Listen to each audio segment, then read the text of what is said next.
नमस्कार, मैं ऋषु कुमार आप सभी का शिक्षा श्री में स्वागत करता हूं।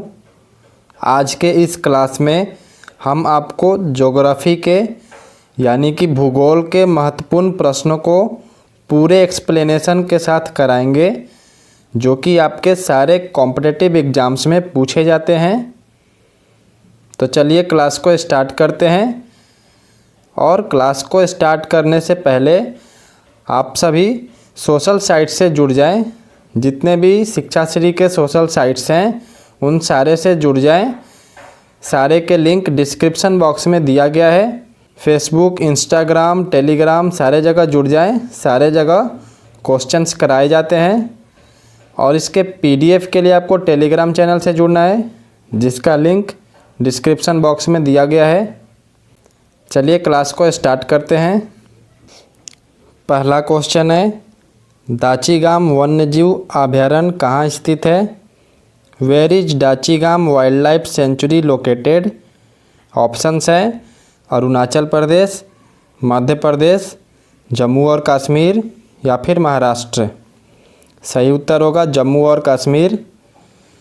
जो दाचीगाम वाइल्ड लाइफ सेंचुरी है ये भारत के जम्मू और कश्मीर में स्थित है और ये करीब 141 वर्ग किलोमीटर में फैला वाइल्ड लाइफ सेंचुरी है और इसको 1981 में स्थापित किया गया था। जम्मू और कश्मीर का एक पर्यटक स्थल भी है ये। नेक्स्ट है, निम्नलिखित में से किसमें प्रकाश वर्ष को मापा जाता है? Light year measures in which of the following? Options है इंटेंसिटी ऑफ लाइट यानी कि प्रकाश की तीव्रता, द्रव्यमान, दूरी या फिर समय। सही उत्तर होगा दूरी।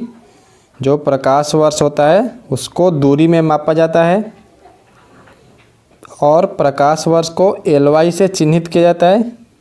होता क्या है प्रकाश वर्ष? तो एक प्रकाश वर्ष वह दूरी है जो प्रकाश अपने निर्वात में एक वर्ष में, ध्यान से सुनिएगा, एक वर्ष में पूरा कर लेता है, उसको ही प्रकाश वर्ष बोलते हैं, 1 लाइट ईयर। और यह लगभग 95 खरब यानी कि 9.5 ट्रिलियन किलोमीटर की होती है। और प्रकाश वर्ष की उपयोग कहाँ पर की जाती है? तो लंबी दूरियों या फिर दो तारों या फिर गैलेक्सी जो होती है, इस तरीके के जो खगोलीय वस्तुएं हैं उनके बीच की दूरी मापने में लाइट ईयर की प्रयोग की जाती है। जैसे धरती से कोई भी स्टार, सन से धरती का जो दूरी है उसको लाइट ईयर में मापेंगे। अगला है, भूकंप की उत्पत्ति के स्थान को क्या कहा जाता है? The place of origin of an earthquake is called? Options हैं एपिसेंटर, फोकस, सिस्मल या फिर एम्फीड्रोमिक पॉइंट। सही उत्तर होगा फोकस। भूकंप का एपिसेंटर भूकंप के मूल बिंदु से सीधे पृथ्वी की सतह पर स्थित होता है, जिसे हम लोग फोकस के रूप में जाना जाता है। और भूकंप होता क्या है? तो ये पृथ्वी के अंदर एक भूचाल जो होती है, जैसे पृथ्वी हिलने लगती है, उसको भूकंप बोलते हैं। और ये भूकंप आता क्यों है? तो पृथ्वी के जो लिथोस्फीयर है उसमें ऊर्जा के अचानक मुक्त होने यानी कि रिलीज होने के कारण जो भूकंपीय तरंग उत्पन्न होती है, उसी के वजह से भूकंप आता है। और ये बहुत ही डेंजरस होता है, बहुत ज़्यादा हानि पहुंचाता है, जिंदगी का, प्रॉपर्टी का, हर एक चीज़ की क्षति पहुंचती है भूकंप से। भूकंप को मापने के यंत्र को क्या कहा जाता है? तो उसको सिस्मोग्राफ कहा जाता है। अगला है, प्राइम मेरिडियन डैश से गुजरता है? The prime meridian passes through. Options है पेरिस, ग्रीनविच, बर्लिन या फिर न्यूयॉर्क। सही उत्तर होगा ग्रीनविच। जो प्राइम मेरिडियन है वो ग्रीनविच से पास होता है। ग्रीनविच कहाँ पर है? तो इंग्लैंड में है क्या ये प्राइम मेरिडियन? तो प्राइम मेरिडियन 0 देशांतर की रेखा है जो पृथ्वी के चारों ओर पूर्व और पश्चिम दोनों की दूरी को मापने के लिए एक प्रारंभिक बिंदु है। और देशांतर की कोई भी रेखा मेरिडियन, एक मेरिडियन मान लीजिए ले लें, वो 0 देशांतर रेखा के रूप में कार्य कर सकती है। कहीं से भी उठाना है तो वो 0 देशांतर रेखा के रूप में वहाँ से हम लेंगे उसको। लेकिन एक अंतर्राष्ट्रीय समझौता है जो कि ग्रीनविच इंग्लैंड के माध्यम से चलने वाले जो मेरिडियन है उसको आधिकारिक प्रमुख मेरिडियन के रूप में माना जाता है। नहीं तो अगर ये ग्रीनविच ना हो तो हर एक देश अपने देश की राजधानी को ही मान लेंगे। इसीलिए एक स्टैंडर्ड बनाया गया है जो कि ग्रीनविच इंग्लैंड के माध्यम से जो चलने वाली मेरिडियन है उसी को आधिकारिक प्रमुख माध्याह्न मतलब कि मेरिडियन रेखा उसको माना गया है और ये इंग्लैंड में है। अगला है चट्टान का टूटना डैश के रूप में जाना जाता है। Breaking down of rock in situ is known as. Options है कटाव यानी कि इरोजन, वेदरिंग यानी कि अपक्ष, मास वेस्टिंग यानी कि बड़े पैमाने पर बर्बादी, या फिर डिग्रेडेशन पतन। सही उत्तर होगा वेदरिंग। जो रॉक्स का ब्रेकिंग डाउन होता है उसको हम लोग वेदरिंग के रूप में जाना जाता है। चट्टानों का टूटने को हम लोग वेदरिंग के रूप में जाने जाते हैं। वेदरिंग, ब्रेकिंग डाउन या फिर dissolving of rocks and minerals on earth surface.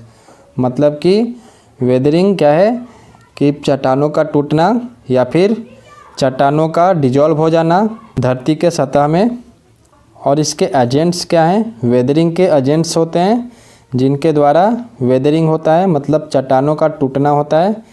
तो वो है वाटर है, पानी, ice, acid, plants and animal, ये सब, एयर, ये सब कुछ वेदरिंग के एजेंट्स हैं जिसके वजह से चट्टानों का टूटना होता है।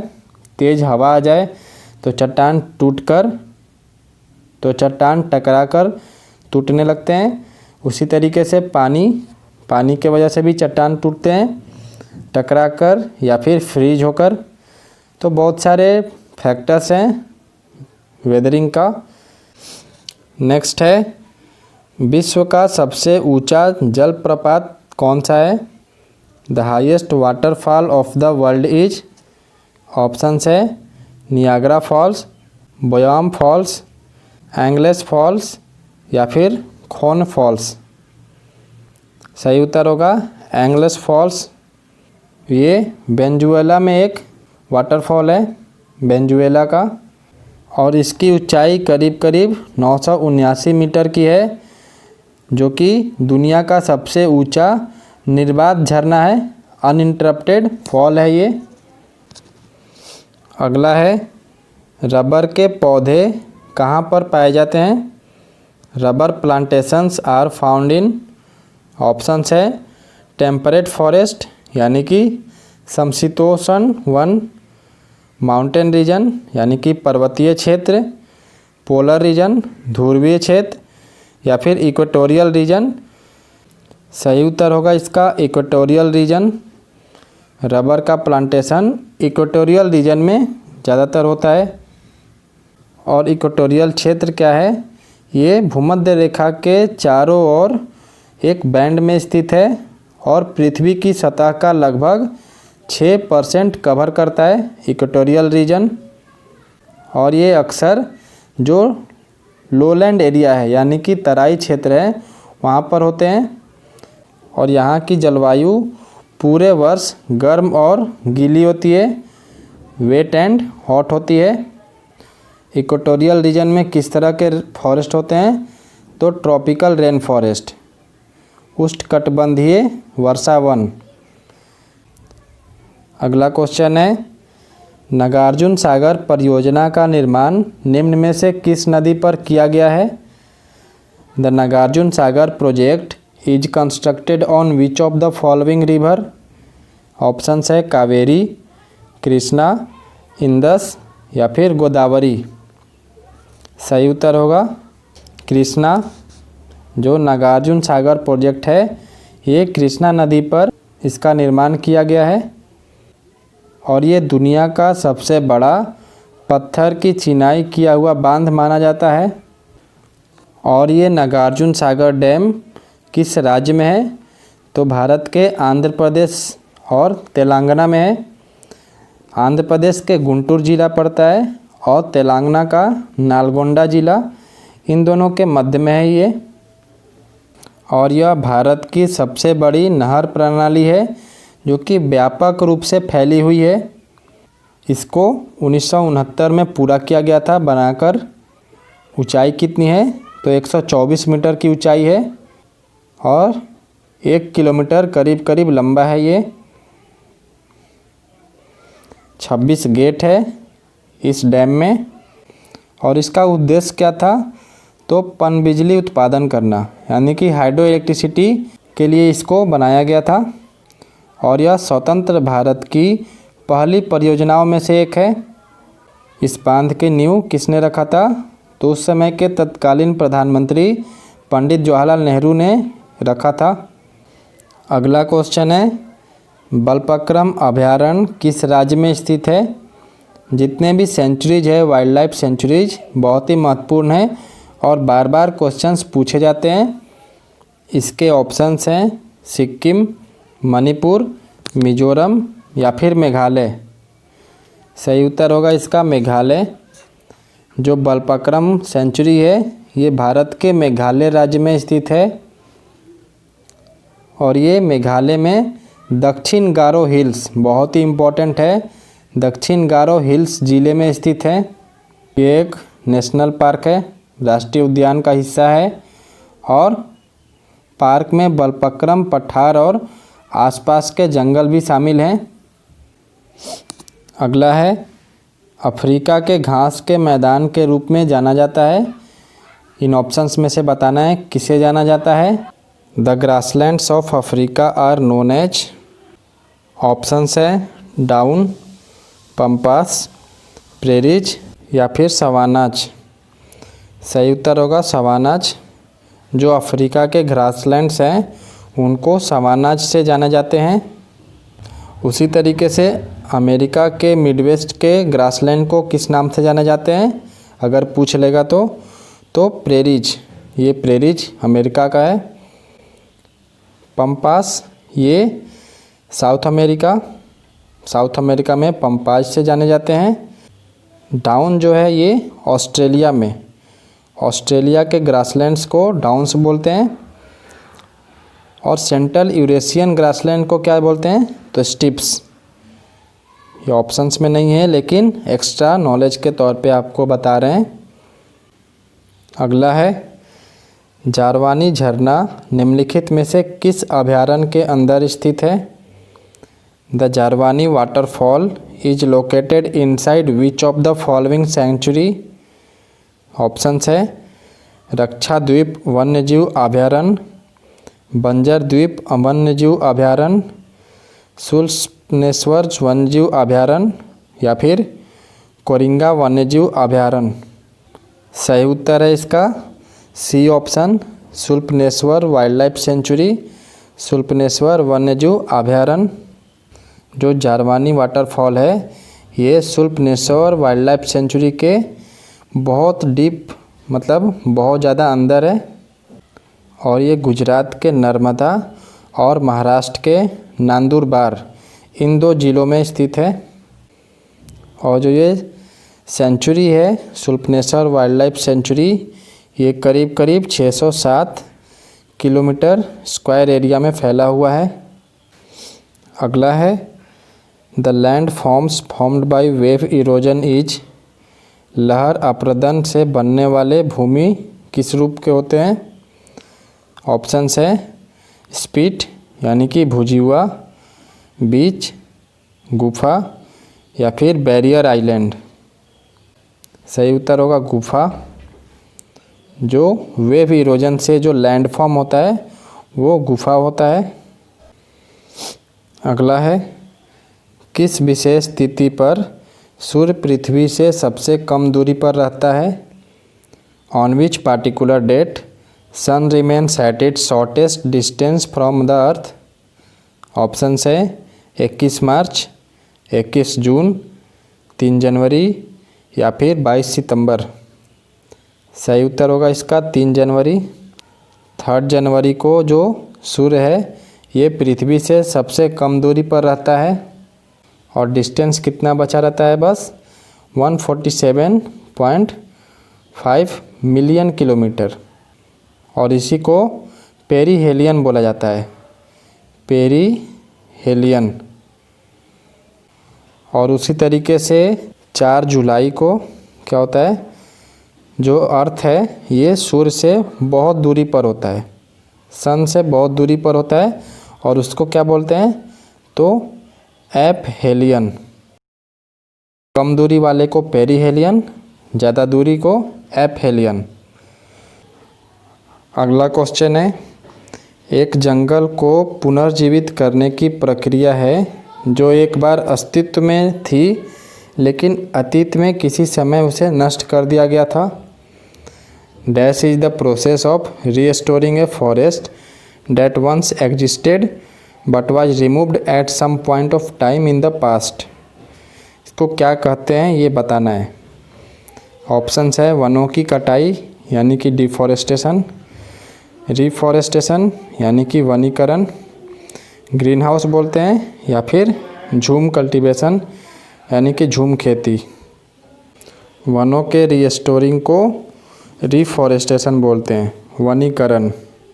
जो वन पहले थे लेकिन किसी कारणवश नष्ट हो गए और दोबारा से उसको पुनर्जीवित करने की जो प्रक्रिया होती है उसको रिफॉरेस्टेशन बोलते हैं। डिफॉरेस्टेशन क्या बोलते हैं? तो वनों की कटाई। इसमें वनों की अगर लगातार कटाई हो जाए तो उसको डिफॉरेस्टेशन बोलते हैं। झूम कल्टीवेशन किसको बोलते हैं? तो स्लैश एंड बर्न, पेड़ों की कटाई और उसके बाद उसको जला दिया जाता है कल्टीवेशन करने के लिए, खेती करने के लिए एक बड़े से ज़मीन के हिस्से को, उसी को झूम कल्टीवेशन बोलते हैं। ये ज़्यादातर नॉर्थ ईस्ट में होता है। और आज का लास्ट क्वेश्चन, भारत की सबसे लंबी अंतर्राष्ट्रीय सीमा किस देश के साथ है? India has longest international border with which country? Options है चीन, नेपाल, बांग्लादेश या फिर पाकिस्तान। सही उत्तर होगा बांग्लादेश। हमारे देश की सबसे लंबी अंतर्राष्ट्रीय सीमा बांग्लादेश के साथ है। और कितना किलोमीटर है? तो 4096 किलोमीटर है, जो कि दुनिया का सबसे लंबे बॉर्डर में से ये 5वें स्थान पर है। 5th लॉन्गेस्ट बॉर्डर है पूरे दुनिया का। और भारत का दूसरा सबसे लंबा बॉर्डर किस देश के साथ है? तो चाइना के साथ है, जो कि 3488 किलोमीटर है। उसके बाद पाकिस्तान के साथ है, 3323 किलोमीटर की बॉर्डर है। इस तरीके से आज का ये ज्योग्राफी का क्लास यहीं पर ख़त्म होता है।